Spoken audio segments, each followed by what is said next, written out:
Hello दोस्तों, स्वागत है आप सभी का आपके अपने YouTube channel Vedanshi technical classes में। तो दोस्तों, आज का अपना टॉपिक है प्रतिरोधों का संयोजन। स्टार्ट करते हैं दोस्तों।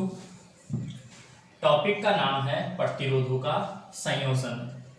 जैसा कि दोस्तों आप सभी को पता है, अगर नहीं पता तो भी आप देखिए समझ से, प्रतिरोधों का जो है मेनली दो प्रकार से संयोजन किया जा सकता है। फर्स्ट है दोस्तों श्रेणी क्रम संयोजन। कौन सा? श्रेणी क्रम, या फिर दोस्तों इसे जो है सीरीज भी बोलते हैं, सीरीज, ठीक है। या फिर दोस्तों इसे श्रृंखला भी बोलते हैं, श्रृंखला, श्रृंखला क्रम संयोजन, ठीक है। श्रृंखला क्रम संयोजन क्या होता है दोस्तों? श्रृंखला, सीरीज, श्रृंखला। जैसे ट्रेन के डिब्बे जुड़े होते हैं ना, एक के बाद एक, एक के बाद एक, एक के बाद एक, यही होता है दोस्तों श्रेणी क्रम संयोजन। यही क्या होता है? श्रेणी क्रम संयोजन। दोस्तों ये प्रतिरोध है R1, R2 और ये है R3। यहां सपोज दैट कि R1, R2, R3 जो है तीनों श्रेणी क्रम में जुड़े हैं। R1, R2 और R3 तीनों क्या हैं? श्रेणी क्रम में जुड़े हैं। तो यहाँ पे जो हमें तुल्य प्रतिरोध मिलेगा R टोटल, वो मिलेगा दोस्तों R1 plus R2 plus R3, ठीक है, ये मिल जाएगा। अगर सपोज दैट दोस्तों इसमें से धारा I बह रही है, क्या बह रही है? धारा I बह रही है, तो तीनों प्रतिरोधों में से समान धारा बहेगी। वोल्टेज ड्रॉप यहाँ V1 होगा, यहाँ V2 होगा और यहाँ V3 होगा, ठीक है। वोल्टेज ड्रॉप तीनों में से अलग अलग होगा। जो V1 होगा वो I Guna R1, I Guna R1, ओम के नियम से V बराबर I R। V2 बराबर हो जाएगा दोस्तों I गुना R2 और V3 बराबर हो जाएगा दोस्तों I गुना R3, ठीक है, समझ रहे हो। अब देखो यहां जो इस संयोजन में, श्रेणी क्रम संयोजन में, इस संयोजन में क्या क्या होता है दोस्तों? फर्स्ट पॉइंट है सभी प्रतिरोधों में धारा समान, सभी प्रतिरोधों में धारा समान होती है, ठीक है। सभी प्रतिरोधों पर वोल्टेज अलग अलग, वोल्टेज भिन्न भिन्न। वोल्टेज क्या होता है दोस्तों? भिन्न भिन्न। वोल्टेज क्या होगा? भिन्न भिन्न। जो तुल्य प्रतिरोध है, क्या? कुल प्रतिरोध या फिर तुल्य या कुल प्रतिरोध, तुल्य या फिर कुल प्रतिरोध, वो जो है दोस्तों वो सभी प्रतिरोधों का योग, उसे हम लिखेंगे RS से। RS, S for series, S for series. मिलेगा कैसे? R1 plus R2 plus R3। अगर और ज्यादा है तो उनको भी हम जोड़ देंगे। मतलब जो तुल्य प्रतिरोध है वो जुड़कर अधिक प्राप्त हो जाता है। तुल्य प्रतिरोध जो है वो जुड़कर सभी प्रतिरोधों के योग के बराबर होता है। दोस्तों यहां देखो यार, यहां यदि एक समान मान R ओम के n प्रतिरोध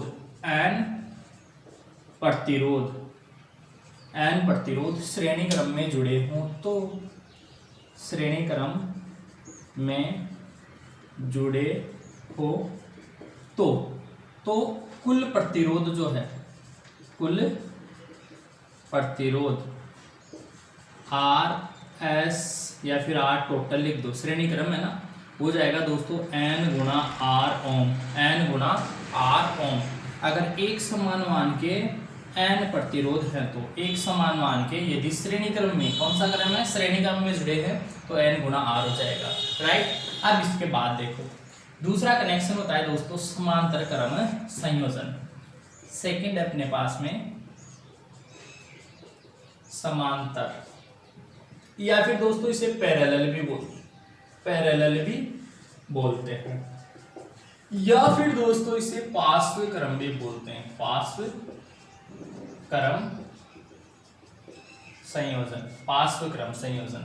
क्रम भी बोलते हैं, ठीक है। ये कैसा होता है यार? ये होता है सभी प्रतिरोधों के प्रथम सिरे एक तरफ और दूसरे सिरे एक तरफ, ये हो जाएगा। ठीक है, यहाँ R1 R2 और R3 तीन प्रतिरोध जो है वो आपस में पैरेलल में जुड़े हुए हैं। इस A और B बिंदु, मान लेते हैं ये A है और ये B बिंदु है, इन सिरों के अक्रॉस यहाँ फिर से यदि R टोटल अपन देखेंगे तो R टोटल क्या आएगा वो अभी हम फाइंड आउट करेंगे। ठीक है, धारा की यदि देखें दोस्तों तो धारा देखो यार, I1 यहाँ I2, रास्ते अलग अलग हैं तो धारा भी अलग अलग होगी I3। अगर वोल्टेज की बात करें तो दोस्तों तीनों के सिरों पर, तीनों के सिर क्या है, उभयनिष्ठ है, एक ही जगह, तीनों के प्रथम सिरे एक जगह जुड़े हुए हैं, तीनों के दूसरे सिरे एक जगह जुड़े हैं, इसीलिए इन दोनों ही सिरों के ऊपर जो वोल्टेज होगा दोस्तों, वोल्टेज समान होगा। वोल्टेज क्या होगा, समान होगा। तीनों प्रतिरोधों के सिरों पर जो विभवांतर है वो क्या होगा, समान होगा। तो इसके नोट पॉइंट हो जाएंगे दोस्तों, सभी प्रतिरोधों में धारा का मान, धारा का मान क्या होता है, भिन्न भिन्न होता है, भिन्न भिन्न होता है।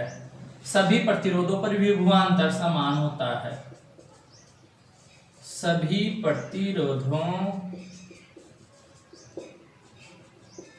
पर विभवांतर समान होता है।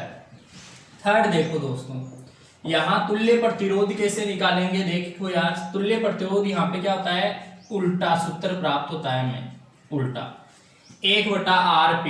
RP का मतलब है तुल्य टोटल प्रतिरोध। ठीक है, तो टोटल प्रतिरोध का व्युत्क्रम, कुल प्रतिरोध जो मिलेगा उसका व्युत्क्रम जो है सभी प्रतिरोधों के व्युत्क्रम के योग के बराबर होता है, सभी प्रतिरोधों के व्युत्क्रम के योग के बराबर होता है।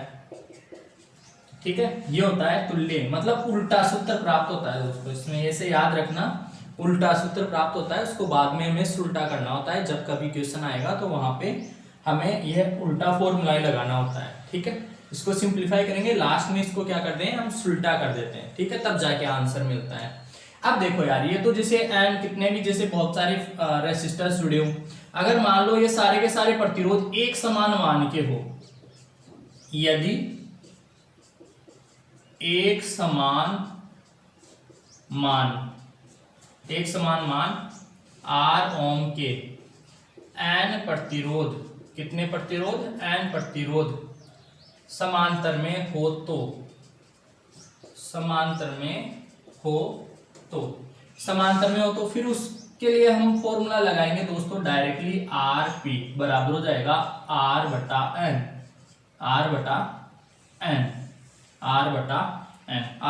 ये वाला फॉर्मूला याद रखना। ठीक है, इसके अलावा दोस्तों इसके लिए एक फॉर्मूला और होता है इंपॉर्टेंट, वो है कि अगर मान लो 5th पॉइंट, यदि R1 व R2 दो प्रतिरोध समांतर में हो, तब दोस्तों देखो यार, केवल दो ही प्रतिरोध है, तो हम फॉर्मूला लगाएंगे या तो 1/RP बराबर 1/R1 प्लस 1/R2। दो ही प्रतिरोध है ना, दो ही प्रतिरोध है, तो 1/RP बराबर 1/R1 प्लस 1/R2, या तो ये फॉर्मूला लगाएंगे या फिर दोस्तों एक शॉर्टकट लगाएंगे, RP बराबर दोनों का गुणा बटा दोनों का योग, दोनों का गुणा बटे दोनों का योग। ये फॉर्मूला कब लगाएंगे, जब केवल दो प्रतिरोध हो और समांतर क्रम में हो, केवल दो प्रतिरोध हो समांतर क्रम में हो। अगर श्रेणी क्रम में होते तो केवल दो प्रतिरोध जुड़ जाते आपस में, लेकिन समांतर क्रम में हो तो या तो ये फॉर्मूला लगाएंगे या फिर ये फॉर्मूला यूज करेंगे। ठीक है, और एक समान मान के हो तब ये वाला फॉर्मूला यूज करेंगे। ठीक है, यस, उतार लीजिए।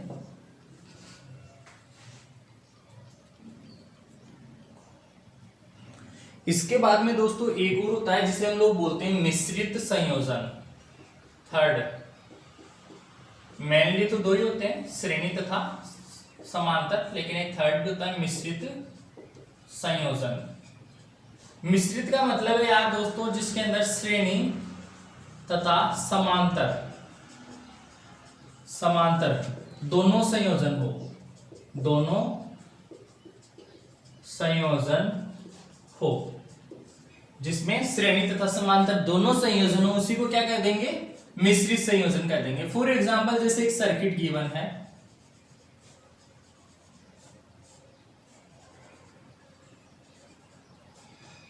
यहां दोस्तों ये जो सर्किट है, यहां हमें पहचान करना आना चाहिए कि कौन सा श्रेणी क्रम में है और कौन सा समांतर क्रम में। R1 है, R2 है, R3 है और R4 है। तो यहाँ पे देखो यार, ये दोनों कौन से क्रम में है, श्रेणी क्रम में है, श्रेणी क्रम। और ये दोनों कौन से क्रम में है, समांतर क्रम में है। तो इस प्रकार का कोई संयोजन हो तो उसको हम लोग बोलते हैं समांतर से ये मिश्रित क्रम संयोजन, जिसके अंदर श्रेणी समांतर दोनों ही होंगे, श्रेणी तथा समांतर दोनों ही हो, उसी को क्या कहेंगे, मिश्रित क्रम संयोजन कहेंगे। तो अब इसके बाद में हम लोग जो है कुछ एक क्वेश्चन आंसर्स करते हैं। तो स्क्रीन पे दोस्तों आप लोग देख पा रहे हो, दो क्वेश्चन गिवन है। यहाँ पे A तथा B के मध्य तुल्य प्रतिरोध ज्ञात करना है और यहाँ पे X तथा Y के मध्य कुल प्रतिरोध ज्ञात करना है।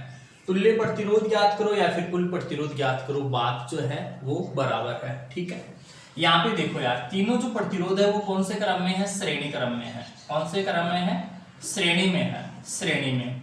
अभी श्रेणी क्रम में है तो हम लोगों ने फॉर्मूला पढ़ा RS टोटल प्रतिरोध, R1 plus R2 plus R3 plus ऐसे आगे भी हो। तो अब यहाँ पे 3 है, R1 R2 R3, तो ये तीनों क्या हो जाएंगे, जुड़ जाएंगे। 4 प्लस 3 प्लस 6, 4 10 और 3 13 ओम आ जाएगा। ये RS बोल दो या RA तथा B के मध्य कुल प्रतिरोध, RA तथा B के मध्य कुल प्रतिरोध, ठीक है। अब यहाँ देखो यार, यहाँ पे कुल प्रतिरोध ज्ञात करना है। ये दोनों प्रतिरोध जो है वो आपस में श्रेणी क्रम में, ये दोनों कौन से क्रम में है, समांतर क्रम में, ठीक है।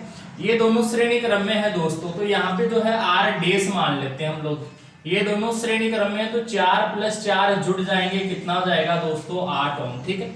ये दोनों समांतर क्रम में है दोस्तों, ये दोनों समांतर क्रम में है, तो मैं इसको R डबल डेस समांतर क्रम में। अब आपको पता है यार, समांतर क्रम में दो फॉर्मूले पढ़े हमने, एक तो बटा है 1/RP वाला, ठीक है, RP 1/RP। तो RP बराबर 1/R1 प्लस 1/R2, या तो ये फॉर्मूला यूज करो या फिर दोस्तों आप लोग डायरेक्टली RP बराबर, मैंने कहा R/N। देखो यार, अगर समान मान की प्रतिरोध है तो मैंने कहा समान मान के तो R/N वाला फॉर्मूला डायरेक्टली अप्लाई करो, ठीक है। 4 ओम 4 ओम एक समान मान के हैं और कितने हैं, 1 2 ही है, तो ये हो जाएगा यहाँ से 4/2 बराबर 2 ओम। या फिर दोस्तों आप लोग डायरेक्टली ऐसे भी कर सकते हो कि यदि दो समान मान के समांतर क्रम में हो, दो समान मान के प्रतिरोध समांतर क्रम में हो, तो उनका मान जो है आधा हो जाएगा, उनका मान आधा हो जाएगा, हाफ हो जाएगा।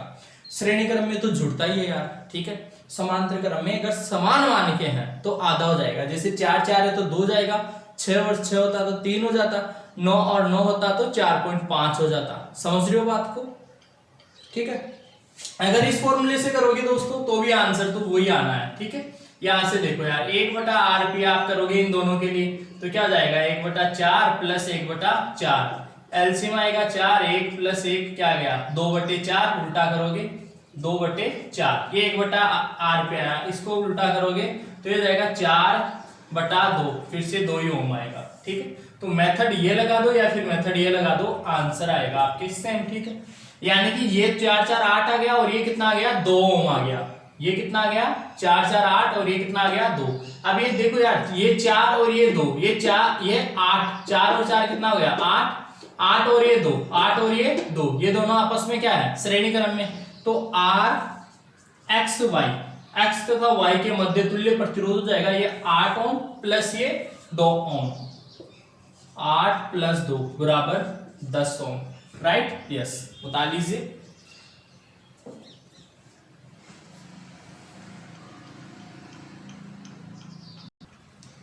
नेक्स्ट क्वेश्चन दोस्तों आपकी स्क्रीन पे, A तथा B के मध्य तुल्य प्रतिरोध ज्ञात करो।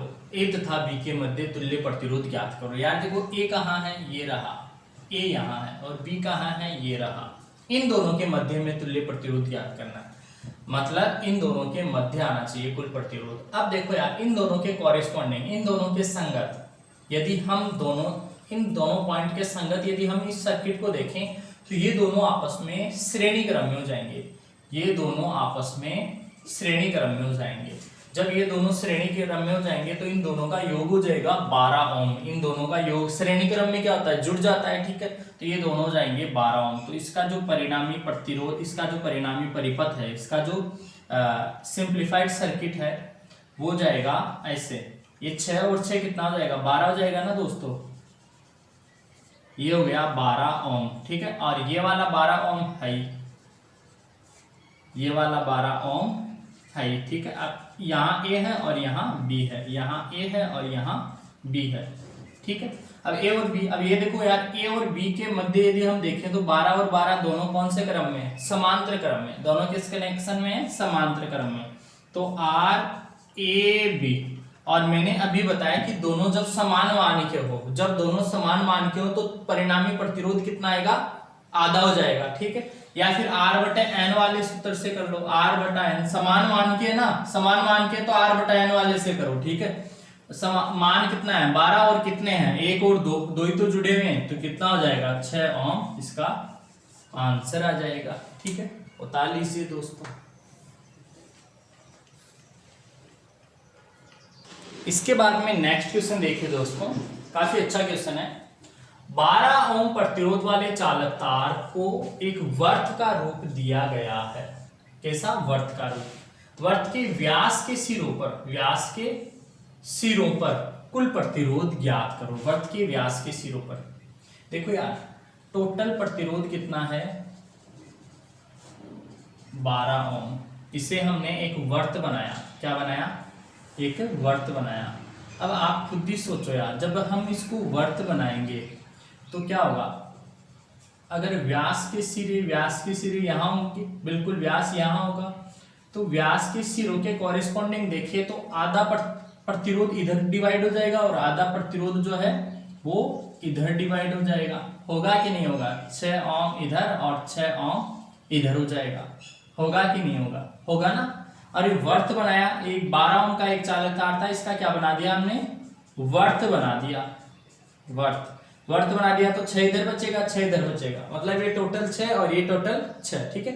अब ये जो व्यास है, इस व्यास के सिरों पे हमें कुल प्रतिरोध ज्ञात करना है। तो अब यहाँ पे देखो यार, सिंप्लीफाइड ये सर्किट हमें पता चल रहा है 6 ओम और 6 ओम दोनों जो है वो आपस में समांतर क्रम में जुड़े हुए हैं। कौन से क्रम में, समांतर क्रम में जुड़े हुए हैं। तो इन दोनों का परिणामी प्रतिरोध आपको पता ही है यार, दोनों समांतर क्रम में है और दोनों समान मान के हैं, तो ये हो जाएगा आर तुल्य जो है वो जाएगा R बटा N से। R बटा N से निकाल लो यार, दोनों समान मान के हैं, तो ये हो जाएगा R कितना है 6 बटा 2, एक और एक कितना है 2 ही तो है, तो ये कितना हो जाएगा 3 ओम हो जाएगा, 3 ओम। R तुल्य बराबर कितना हो जाएगा 3 ओम हो जाएगा। अब देखो दोस्तों, ये तो हो गया मतलब इसका बेसिक प्रोसेस है, ठीक है। अगर कंपटीशन एग्जाम में ऐसा क्वेश्चन मिले आपको तो डायरेक्टली आपको क्या करना है, जो ये वैल्यू गिवन है और यदि हमें इसे वर्त के आकार में कन्वर्ट करना है, वर्त के आकार में कन्वर्ट करना है, तो जो वैल्यू है उसको डायरेक्टली कुल प्रतिरोध, व्यास के सिरों पर कुल प्रतिरोध ज्ञात करने के लिए R बटा 4 से डिवाइड कर देना है। मतलब जैसे 12 गिवन था, इसको 4 से डिवाइड कर दो सीधे, तो आंसर आ जाएगा 3 ओम। और 3 ओम ही क्या था, यहाँ पे आया था कि नहीं, 3 ओम यहाँ आया, 3 ओम यहाँ आया। समझ रहे हो बात को, समझ रहे हो ना। ये तो बेसिक प्रोसेसर हो गया और ये क्या हो गया, शॉर्टकट हो गया। जब वर्त के रूप में बदले तो जो गिवन प्रतिरोध है, जो दिया हुआ प्रतिरोध है, उसको डायरेक्टली 4 से डिवाइड करेंगे तो व्यास के सिरों पे जो प्रतिरोध होगा वो हमें मिल जाएगा। समझ रहे हो। तो ठीक है दोस्तों, आज की क्लास में इतना ही। आई होप कि आप लोगों को क्लास में मजा आ रहा होगा, आप लोग क्लास को एंजॉय कर पा रहे होंगे। तो ठीक है, मिलेंगे आपसे नेक्स्ट क्लास में, तब तक के लिए आप सभी को बहुत बहुत धन्यवाद।